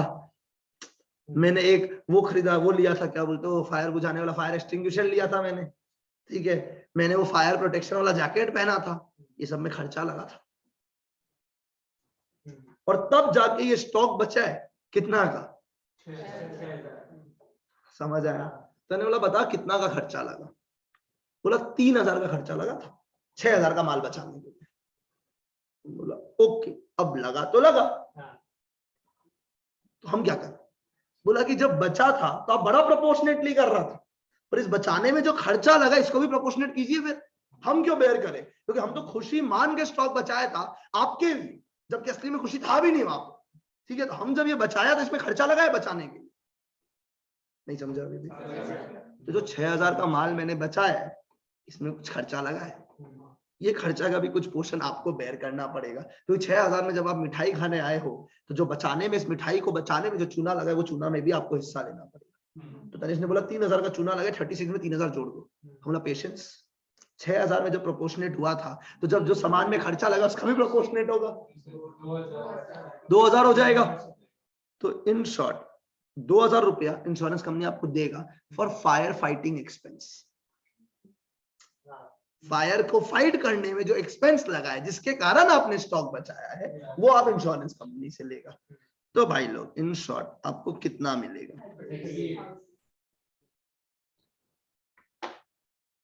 ये आपको मिलेगा, मतलब सैल्वेज स्टॉक का प्रोपोर्शन होगा, फायर फाइटिंग एक्सपेंस का प्रोपोर्शन, ठीक है। प्रोपोर्शन क्यों हो रहा है? क्योंकि आपने इंश्योरेंस पूरा का नहीं किया, आपने पूरा क्लोजिंग स्टॉक वैल्यू का इंश्योरेंस नहीं किया। पर मान लो आपका इंश्योरेंस लिया हुआ होता 60,000, 80,000 क्लोजिंग स्टॉक और जला होता 60, तो आप पूरा ही लेता, तब कोई दिक्कत नहीं। पर ये पार्शियल इंश्योरेंस का केस है। क्या चीज का केस है? Partial insurance, when you can not ask your insurance company to pay you the full insurance amount. The reason is आपने पूरा क्लोजिंग स्टॉक में इंश्योर ही नहीं करवाया, आपने पार्शियल इंश्योरेंस करवाया, ठीक है। समझ आ गया? तो मैंने इंश्योरेंस करवाया अपना गला, मेरा गला का अगर वॉइस चला जाता है, ठीक है, तो उसका हमको इंश्योरेंस कंपनी रुपया देगा। तो it's a partial insurance only for my throat, ठीक है। मेरा फ्रैक्चर हो गया, हम इंश्योरेंस कंपनी के पास पहुंच गया, मेरा हाथ पैर फ्रैक्चर हो गया, हमको दीजिए क्लेम। वो बोलेगा आपने इंश्योरेंस करवाया गला का, आप यहाँ कहाँ आ गए? समझ आ रहा है? पर मैंने पूरा बॉडी का इंश्योरेंस करवाया, कुछ भी डैमेज हो कौन पे करेगा? इंश्योरेंस, तब हम जा सकते हैं। आपने स्टॉक का इंश्योरेंस करवाया 60 का 40, तो जब डैमेज होगा तो उसी प्रोपोर्शन में मिलेगा आपने, क्योंकि पूरा इंश्योरेंस नहीं करवाया। तो इंश्योरेंस कैन बी इधर फुल और पार्शियल। नॉर्मली आपका व्हीकल्स का फुल इंश्योरेंस होता है, तो जो पार्ट डैमेज होता है उसका पूरा रुपया मिलता है, लेबर का नहीं मिलता, पार्ट्स का रुपया मिल जाता है पूरा का पूरा, अगर आपने वहां चिंदीगिरी नहीं किया है तो। समझ आया हम क्या बोला? वो अपना सिलेबस तो इतना स्पेसिफिक है, कहाँ पे आग लगेगा, उसमें क्या जलेगा, ठीक है, उसका क्लेम हम लोग को मांगना है इंश्योरेंस कंपनी से। समझ आ गया? और मैंने एक दो वर्ड सिखा दिया कि तनिष अपना क्या बन के कूदेगा वहां पे, शाहरुख खान बन के कूदेगा और कुछ स्टॉक बचा के लेके आएगा, क्योंकि स्टॉक खुशी समान है, ठीक है। और जो स्टॉक वो बचा के ले आएगा उस स्टॉक को बोलेंगे सैल्वेज स्टॉक। वर्ड याद करना है, सैल्वेज स्टॉक। ये माइनस हो जाएगा जितना का लॉस हुआ है, क्योंकि इसके कारण आपका लॉस कम हो गया है। तो आपका लॉस 40 का, आपका लॉस 60 का नहीं हुआ, माइनस 6000 कर देता है एक बार के लिए, पहले खाली लॉस निकालता है। तो कितना का स्टॉक जला? 60। मैंने कितना माइनस कर दिया? परफेक्ट है। पर 6000 को लगाने के लिए कुछ खर्चा लगा,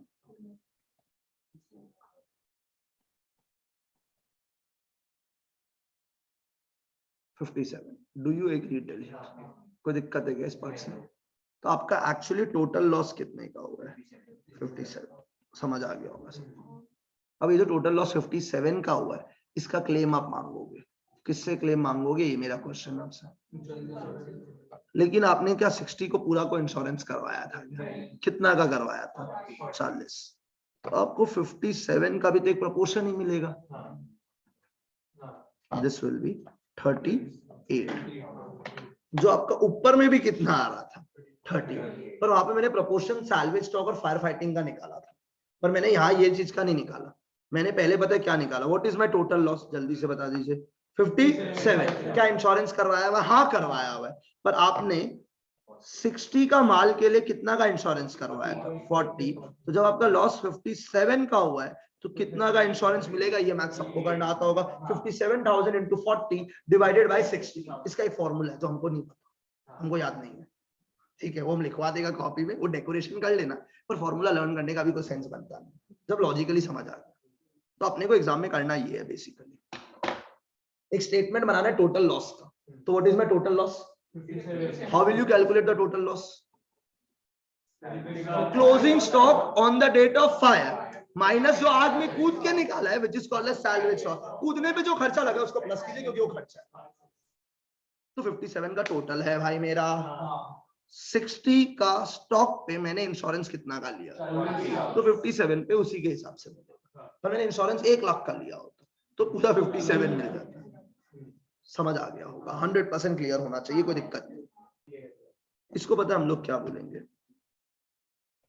स्टेटमेंट ऑफ क्लेम। क्या बोलेंगे हम लोग? Statement of claim. कितना का क्लेम वो करने का कोशिश कर रहा है? 57। पर अमाउंट ऑफ इंश्योरेंस कितना का मिलेगा? वो ये नीचे रहा जो मैंने लिखा है फॉर्मूला। कितना का? 38। समझ गया होगा? पर इन सब के पहले भी कुछ है जो मैंने बहुत इजीली यहां लिख दिया, 60,000। स्टोरी नहीं समझ पा रहे क्या? हम उल्टा जा रहे हैं एक्चुअली। हम क्या बोला? आग में क्लोजिंग स्टॉक जल गया, कितना का जल गया? 60। उसमें से बचा कितना का लिया? 6। तो चला कितना का? 54। पर बचाने में खर्चा लगा 3,000। तो लॉस कितना का हुआ? 57। ये हम इंश्योरेंस कंपनी से मांगने जाएगा, पर इंश्योरेंस कंपनी हमको 57 नहीं देगा। कितना देगा? 38, क्योंकि मैंने 60 के लिए 40 का इंश्योरेंस। तो दो वर्किंग नोट समझ में आ गया। एक बनेगा स्टेटमेंट ऑफ क्लेम कि क्लेम कितना का फाइल होगा? 57। लास्ट में बनेगा कि हमको मिलेगा कितना।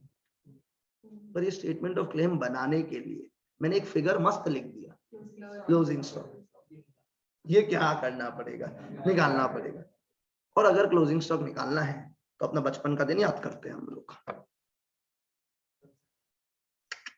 हाँ, सब छोड़ो, पुरानी बात है। क्या लिखा है मैंने यहाँ पे? Trading account. तो अपने को क्या बनाना पड़ेगा? Trading account. क्या निकालने के लिए? Two opening stock, two format बना रहे हैं। अब सुनो, फाउंडेशन खत्म हो गया, हम कुछ समझाएगा नहीं, सीधा फॉर्मेट बनाएगा। Two what guys? Direct expenses by sale by. ये पता है या ये निकालना है? ठीक है, पर ये मिसिंग फिगर है, तो आपको एक चीज और पता होना पड़ेगा। अगर जीपी पता है तभी क्लोजिंग स्टॉक निकलेगा। नहीं समझा? और ये trading account is not a proper trading account, it is a memorandum trading account. Memorandum is a rough part, क्योंकि ये साल के बीच में बन रहा है। कब से कब तक बन रहा है बता देता है। 1 अप्रैल या 1 जैन, जब से आपका ईयर शुरू होता है, till the date of fire. अब हमको लगता है आपको स्टोरी पूरा समझ आ गया। ठीक है, बढ़िया। तो तुम समझ रहे हो? उल्टा सा लग गया सब। पहले टोटल क्लेम फाइल करेगा, टोटल क्लेम पूरा नहीं मिलेगा क्योंकि अपने पूरा का इंश्योरेंस मिल गया। कितना का मिलेगा? वो निकल गया। पर ये जो 60 का हम लिखा, ये 60 निकालना तो पड़ेगा। और क्लोजिंग स्टॉक निकालने का अपने को तो भाई एक ही तरीका था, क्या बना लीजिए? ट्रेडिंग। मैंने बना लिया। फॉर्मूला नहीं यूज करना चाहते हैं तो कोई सीओजीएस का फॉर्मूला हम लोग यूज नहीं कर रहे हैं। हाँ प्लीज इससे बख्श दो हमको। क्या यहाँ तक क्लियर है? पर अब इसमें भी लोचा है, जीपी नहीं पता होगा। नहीं समझ रहे हो? तो आपको क्या चाहिएगा? जीपी। या तो जीपी सब में दे देगा तो सम भगवान है, ठीक है। पर इतना भगवान टाइप सम आएगा तो वेटेज कम होगा एग्जाम में, तो वो 5 मार्क टाइप का सम आएगा, ठीक है। लेकिन अपने को तो सारा टाइप का सम प्रिपेयर करके जाना है। तो एक और केस होगा जब क्या नहीं दिया हुआ रहे, तो पहले हमको क्या निकालना पड़ेगा? जीपी, ताकि हम ट्रेडिंग अकाउंट बना सके। तो बताइए जीपी निकालने के लिए हम क्या बनाएगा? एक और ट्रेडिंग अकाउंट लास्ट ईयर का, तो हम कब का ट्रेडिंग अकाउंट बनाएगा? लास्ट ईयर का, जब सब कुछ धंधा बढ़िया था, उसका जीपी निकालेगा, एज्यूम करेगा कि यही परसेंटेज इस साल लगता है। नहीं समझा? तो इस साल का sale from the starting date till the date of fire में परसेंटेज लगा देगा और हमको क्या मिल जाएगा? जीपी। और ये जीपी का परसेंटेज कब मिलेगा? कब से मिलेगा? लास्ट ईयर का ट्रेडिंग से। ओके, काफी लोचा हो गया क्या? समझ गया होगा हम क्या बोल रहे हैं। ये स्टेप है। Step number 1, calculate GP ratio by preparing the trading account of the last year. Step number 2, will prepare a memorandum trading account from the starting date till the date of fire, और वो GP ratio लगा दीजिएगा। अगर वो बोलेगा नहीं नहीं इस साल का जीपी लास्ट ईयर से 2% बढ़ेगा, तो जो लास्ट ईयर का जीपी है उसमें 2% बढ़ा दो ना भाई, ये सब फालतू बकवास करके लाभ नहीं है, हो जाएगा ये सब। तो जीपी को एडजस्ट कर लो, और तो हम क्या बोले इससे ज्यादा। तो एक और स्टेप बढ़ा देते हैं, पर हमको पसंद नहीं है। Step number 1, calculate GP. Step number 2, calculate adjusted GP. बकवास, ये क्वेश्चन पढ़ के दिख जाता है, ऐसे एडजस्ट करना नहीं पड़ता। तो स्टेप नंबर 1 क्या वापस से बोलते हैं? लास्ट ईयर का ट्रेडिंग अकाउंट। स्टेप नंबर 2, नहीं ये बेकार। Step number 2 is prepare a memorandum trading account from the starting date till the date of fire. क्यों बना रहे? To calculate the closing stock on the date of fire. फिर जो closing stock godown factory में था, आपने उसमें से कुछ बचाया होगा, जो बचाया होगा वो माइनस होगा, बचाने में जो खर्चा लगा होगा वो प्लस होगा। तो will minus the salvage stock and will plus the fire fighting expenses. इससे मेरे को पता चल गया कि अपने को क्लेम करना कितना का है। पर भाई जब आपका स्टॉक 60 का था, आपने इंश्योरेंस 40 का लिया, तो जब आपका लॉस 57 का है, तो मैं आपको पूरा 40 नहीं दूंगा, मैं भी प्रोपोर्शन में दूंगा 3:2 में। 19 3s are 57, 19 2s are 38, तो मैं आपको 38,000 रुपीज दूंगा क्लेम का। बढ़िया है। तो मतलब यहां तक तो समझ में आ गया। अगर जीपी दिया हुआ है ऑलरेडी, तो लास्ट ईयर का ट्रेडिंग का जरूरत नहीं, इतना सबको समझ आ रहा। सिंपल लग रहा होगा, इसमें कोई दिक्कत का बात नहीं। बढ़िया, बहुत पढ़ लिया। तो loss of stock by fire तो हो गया। कितना स्टेप सिखा दिया मैंने? 4, और 4 ही है। जो सम कर लो 4 ही स्टेप लगेगा, फिक्स। बढ़िया। अब ये इंटर है, फाउंडेशन नहीं है, तो आपको स्टेप्स पूरा रखना पड़ेगा दिमाग में, तब जाके चैप्टर अंडर कंट्रोल रहेगा। 20-22 सम करना है इस टॉपिक के अंदर, loss of stock by fire का खाली। समझ आ रहा होगा हम क्या बोल रहे हैं? तो भाई लोग अपना सीधा सरल भाषा में बात कर लेते हैं। Loss of stock by fire में कितना स्टेप्स लगाना है? 4। Prepare a trading account of the last year to calculate GP. Step number 2, prepare a memorandum trading account from the starting date till the date of fire. Step number 3, prepare a statement to calculate the total loss. तो आपको statement of claim file करना है। Step number 4, calculate the insurance amount, वो proportionate wise मिलेगा। कुछ words है, average clause, ये सब बोल के टेक्निकल वर्ड धीरे धीरे सिखा देगा। जैसे एक वर्ड सिखाया, salvage stock, fire fighting expenses, principle of indemnity. Good faith में एक्ट करोगे तभी तो आपने स्टॉक बचाया था, स्टॉक को खुशी जैसा मानोगे। समझ आ गया होगा? मतलब तुम लोग के लिए भाभी, उसके लिए खुशी। क्लियर है? यहाँ तक समझ आ गया? कोई डाउट, कोई दिक्कत जल्दी से बता दीजिए। ये तो कोई बहुत बड़ा चीज लग नहीं रहा। ट्रेडिंग बनाना आता है, ट्रेडिंग से जीपी निकाल लेगा, जीपी बाय सेल्स करके जीपी रेशियो आ जाएगा। लग रहा है नॉर्मल है, पर थोड़ा तो इन लोग फ्लेवर देगा ना, क्योंकि इंटर है भाई। चलिए थोड़ा सा आप समझते हैं कुछ चीज। हम लोग सबके बीच में एक स्टड बैठा, धैर्य।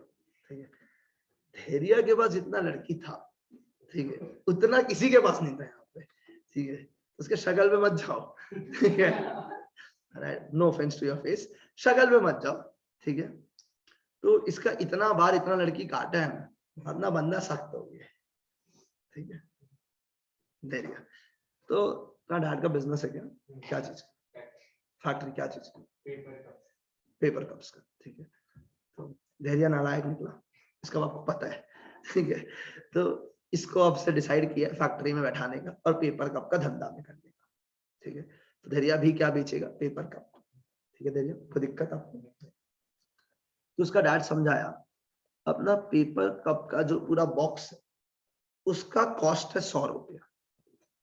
कितना रुपया कॉस्ट है? 100। और अपन बेचता है 125 में। मतलब हम लोग 25% प्रॉफिट कमाता है ऑन कॉस्ट। बढ़िया है, समझते हो ये भाषा? धैर्य बोला, अगर कोई जान पहचान वाला आया तो मैं मैक्सिमम कितने पे बेच सकता हूँ? 125। ठीक है, अब धैर्य धंधा कर रहा है, बढ़िया पेपर कप 125 से बेचा। धैर्य लगता है कितना सिंपल है, फैक्ट्री में वर्कर काम करता है, सामान बन जाता है, उसके पास आता है, वो बेचते रहते हैं। कितना में बेचता है? हम लोग जाता है, धैर्य जान पहचान, पापा ने नो बोला है, नो जान पहचान, कितना में बिकेगा? 125। तो धैर्य पूरा सख्त बना हुआ है, सख्त लौंडा है अपना, और हर बार सामान कितना पे बेच रहा है? 125। तो क्या मैं ये बोल सकता हूँ the GP is 25% on cost, मतलब it is 1/4 on cost. Exactly, it will be 1/5 on sale. Okay, तो बहुत सिंपल लग रहा है, दिक्कत का बात नहीं है। ये आता है आपको शॉर्टकट? सब लोग एक नंबर, एक कदम आगे बढ़ते हैं। ठीक है, बढ़े ना आगे। अब अपना धैर्य बहुत सख्त था, ठीक है, और 6 महीना धंधा किया और हर बार सामान कितना में बेचे? 125, और अपना डैड का भरोसा जीत गया। क्या यहाँ तक ठीक है? और डैड बोला ठीक है, अब मेरा बेटा सेटल हो गया है, अब हम थोड़ा रिटायरमेंट के लिए हॉलीडे प्लान करेंगे। ठीक है, तो पापा ने विचार किया कि आंटी को, मतलब मम्मी को इसका लेके जाएंगे गोवा वेकेशन। वो चले गए। ठीक है, धैर्य अपना दुकान में बैठा है मस्त एकदम, ठीक है, पूरा सख्त लौंडा। तो सुबह का कस्टमर्स आए, कितना में बेचेगा? धैर्य अपना सख्त। ठीक है, तो धैर्य दुकान में बैठा है, ठीक है, और दूर से इसको नजर आया एक सुंदर स्त्री। धैर्य का इतना बार कट चुका था कि इसको स्त्री लोग से देखने से मतलब ही नहीं था, पर ये एक लौता स्त्री था जो इसके मन को भावुक कर दिया। ठीक है, और यहाँ से सख्त नहीं रहा ये लौंडा, और इस स्त्री का नाम है चंपा। हमारे में हर स्त्री का नाम चंपा होगा, एक्सेप्ट तुम लोग सबके लिए और मेरे लिए खुशी विल बी द भाभी। ठीक है, तो अपने हर एग्जाम्पल में स्त्री कौन होगा? चंपा। ठीक है, चंपा काफी सुंदर, आप इमेजिन करिएगा अपने अपने लेवल पे कितना सुंदर है, हमको कोई इंटरेस्ट नहीं है। ठीक है, तो धैर्य को दूर से दिख रहा है, ठीक है, कि आ रहा है चंपा, ऐसे बाल को लहराते लहराते, एंड धैर्य is like yes this is my time, this is my time. पापा घर खाली है, ठीक है, पापा इन गोवा, हम यहाँ गोवा बनाएंगे अब। ठीक है, धैर्य इज फुल एक्साइटेड, बोला आज बेड में जाके लेटेंगे अपन, बस बीच का फीलिंग वही। ठीक है, चंपा आज अपना। ठीक है, तो चंपा दुकान में आया, बाल लहराते लहराते बोला I need a box of paper cups. English. ठीक है, धैर्य बोला ओके इंग्लिश, मैंने भी सीए किया है, I also know English. ठीक है, तो धैर्य बोला the box is of 125 selling price. तो चंपा बोला बाल लहराते हुए धैर्य what's your name? धैर्य बोलता my name is धैर्य। धैर्य मन में लड्डू फूटा, नाम पूछा भाई लड़की ने। धैर्य come on bro, क्या क्या, अरे बैंगलोर यार, ब्रो इज नॉट भाई, ब्रो इज चिल। ठीक है ना, अरे प्लीज प्लीज। ठीक है, तो Dhairya bro come on, you are like my brother. ठीक है, ठीक है, लाइक माय ब्रो, आप मेरे को भी पेपर कप्स 125 पे बेचोगे क्या? धैर्य बोला डैडी ने बोला है नो। ठीक है, डैडी कितना में बेचने के लिए बोल रहा है? तो बोला कि where is your daddy? Goa. कहां पे? गोवा। तो ना डैडी इंजॉइंग इन गोवा, धैर्य can enjoy in the room. ठीक है, ऐसा वो बोल रहा है। चंपा बाल लहराते लहराते सब बोल रहे। धैर्य यहाँ तक बहुत सख्त था, तो धैर्य बोला एक कार्टन कम पे बेच देगा, डैड गोवा नशा में, क्या पता चलेगा। ठीक है, तो धैर्य ने इस बार ये बॉक्स 125 की जगह 110 पे बेचा है। किस पे भावुक हो गया है वो? चंपा ने 110 दिया और बोला बाय धैर्य ब्रो, ठीक है, राखी पे मिलेंगे, चलिए। ठीक है, जब ये बोल के गया तब रियलाइज हुआ धैर्य को कि मेरा कट गया वापस से एक बार और। ठीक है, क्या यहाँ तक ठीक है? कोई दिक्कत है? समझ आ गया? ये जो धैर्य ने कांड किया है, जब इसने जीपी के साथ छेड़खानी किया है, किसके साथ छेड़खानी की है? The GP should have been कितना percent on sale? 25% on cost, it should have been 20% on sale, पर उसने जीपी को छेड़ दिया। नहीं समझा अभी? Are you sure? उसने जीपी को छू दिया. Now the GP is not 20% on sale, 25% on cost. It is actually 10% on cost. शायद समझ गया होगा. And 1/9 on sales approximately. 1/10 on cost, 1/9 on sales. ये जब आप अपना जीपी पे, जो नॉर्मली आपका जीपी होता है, अगर आप उस पे नहीं बेच पाते हो, ठीक है, then that sale is called as abnormal sale. पुरानी यादें हैं इसके साथ. इस सेल को हम लोग क्या बोलते हैं?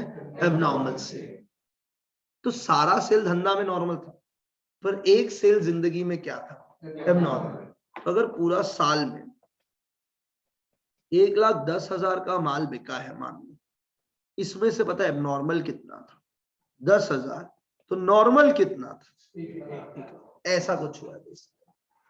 तो जब आप जीपी निकालोगे ना, आप ये नॉर्मल पे निकालोगे, क्योंकि इस नॉर्मल पे the GP always remains what? Constant. अब आप समझाओगे हम क्या बोल रहे हैं. पर एबनॉर्मल पे GP is not the same. And abnormal का मतलब ही होता है जब आपका जीपी का रेशियो को आपने चेंज कर दिया. अगर वो 125 से ज्यादा पे बेचता तो भी जीपी रेशियो चेंज हो गया. अगर कोई सामान है जिसका कॉस्ट 100 से कम हो गया अचानक बनाने का, तो अभी भी जीपी रेशियो चेंज होगा. Any reason which leads to a change in GP that will result in an abnormal sale. Normally हम लोग abnormal sale को पता है क्या चीज से एसोसिएट करता है? कि जीपी कम है. वो सही है, क्योंकि नॉर्मली यही होता है. पर कोई भी चीज जो जीपी को इफेक्ट करता है, उन सेल को क्या सेल मानेंगे? abnormal sale. And your GP can never be calculated on abnormal sale. It is always calculated on normal sale. समझ आ गया? तो आप जब लास्ट ईयर का ट्रेडिंग अकाउंट बनाएगा, तो उसमें आपको पता है 3 कॉलम बनाना पड़ेगा. Normal, abnormal, total. तो normal sale, abnormal sale, total. And you will calculate your GP on which sales. And यही जीपी का रेट आप यूज करेगा मेमोरेंडम ट्रेडिंग के अंदर. समझ आ गया? What is your step number 1? Keeping very simple things guys. What is your step number 1? GP ratio on normal sales with the help of last year trading. Then you'll prepare what? And you'll lose the last year GP and you'll apply that GP to this year normal sales. To which sales? Normal sales, to calculate the closing stock. फिर वो 2 step है. Closing stock में से salvage stock minus plus the fire fighting expenses, total claim मिल गया अपने को. फिर आप इंश्योरेंस कंपनी से मांग लेना. बढ़िया. ये है अपना चैप्टर. तो GP will always be calculated on which sales. अब 1-2 पॉइंट एक्स्ट्रा हो सकता है जो एडजस्टमेंट हो सकता है ट्रेडिंग के अंदर. फॉर एग्जांपल, आपने वेजेस पे किया इंस्टॉलेशन ऑफ मशीनरी के लिए, तो क्या ये वेजेस में रहेगा, मशीनरी में रहेगा? पर आपका वेजेस में मिला हुआ, तो आपको वेजेस से क्या करना पड़ेगा? Minus. Basic goods withdrawn by the proprietor, drawings to purchase, तो आपको परचेज से माइनस करना पड़ेगा, क्योंकि आपको ट्रेडिंग बनाना है, कैपिटल तो बनाना ही नहीं है, बैलेंस शीट तो बनाना ही नहीं है. तो आपको ट्रेडिंग में ऐसा कुछ 3-4 एडजस्टमेंट आता है, वो करके ठीक करना पड़ेगा. वो 4-5 फिक्स एडजस्टमेंट तो मैं आपको कॉपी में लिखवा देगा कि ये आने से आपको ये इफेक्ट देना है ट्रेडिंग के अंदर, क्योंकि आपका trading has to be absolutely right. अब बताओ पहले क्या क्लियर है क्या? 100%. Before we go any way forward, एक बार सम अप करते हैं क्या पढ़ा है हम लोग. चैप्टर का 2 पार्ट्स है. Loss of stock by fire, loss of profit by fire. बाद तुम घर जाएगा, तुम सोचेगा तो सही चैप्टर में पढ़ के क्या है. 2 पार्ट पढ़ना है चैप्टर के अंदर. Loss of stock by fire, loss of profit by fire. अपन शुरू किससे करेंगे? Loss of stock by fire. और इसमें कितना स्टेप्स करेंगे? 4. Prepare a trading account of the last year to calculate the gross profit, and this gross profit will be calculated on normal sales. Second step is prepare a memorandum trading account from the starting of the year till the date of the fire, and apply the last year GP to calculate the GP, and then calculate closing stock as the balancing figure. तो closing stock आपका जल गया, पर आपने कुछ बचाया ना, तो जो बचाया वो माइनस कर दीजिए, because that is your salvage stock. बचाने में जो खर्चा लगा उसको प्लस कर दीजिए, ये आपका टोटल लॉस है. अब आपको क्या करना पड़ेगा? उसका इंश्योरेंस का वो प्रोपोर्शनेट फिगर निकालना पड़ेगा, और उसका एक फॉर्मूला दिया, फॉर्मूला हम लोग लर्न कर लेगा. पर सम कर सम फॉर्मूला वाइज नहीं सोचेगा, लॉजिकल सोचेगा कि 60 के लिए इतना का है, तो इतना का लॉस के लिए कितना मिलेगा. बेस्ट है मेरे हिसाब से. पर फॉर्मूला एग्जाम में लिखना पड़ता है, तो फॉर्मूला लिखना तो पड़ेगा एग्जाम में, तो लिखने के लिए हम लोग लर्न कर लेगा. That's not a stress. वो नोट्स में लिखवाएगा. क्या यहाँ तक क्लियर है? 100%। ठीक है, ये क्या चीज का टॉपिक है अपना? Loss of stock by fire. खत्म। अब जो भी चीज होगा वो सम्स का एक्स्ट्रा पॉइंट्स होगा, वो सम में करते करते ऐड ऑन होते जाएगा। कंक्लूजन वाइज यही है चैप्टर। ठीक है, आपने मान लो लास्ट ईयर का जीपी 20% निकाला, पर क्वेश्चन बोला कि नहीं इस साल का जीपी 2% से बढ़ेगा, तो जीपी कितना हो जाएगा? 22%। That's okay, that's okay, that's not a problem at all. कोई दिक्कत, कोई डाउट? मेरे हिसाब से स्टेप्स बहुत इजी है। और स्टेप्स क्यों चाहिए? ताकि आपको पता है आपको सब में जाना कहां से कहां है। It makes your job super easy. इसके सिवा और कोई स्टेप ऐड नहीं होगा। जो ऐड होगा वो एडजस्टमेंट ऐड होगा। क्या लगता है, क्लियर है? नहीं? 100%। This is your introduction of loss of stock by fire. Last year मैंने क्या किया था, जो भी मेरा नोट्स थे वो मैंने मॉड्यूल में प्रिंट करके दे दिया था। फिर मेरे को रियलाइज हुआ कि नहीं, this is not the best way to do accountancy. तो मेरा जो भी नोट्स होगा वो मैं कॉपी में लिखवाऊंगा। तो मैंने आज पूरा समझा दिया कंसेप्ट। अब कल जब आएंगे सबसे पहले आके सबसे पहले नोट्स लिख लेंगे। तो जब नोट्स लिखेंगे वो रिविजन हो गया अपना।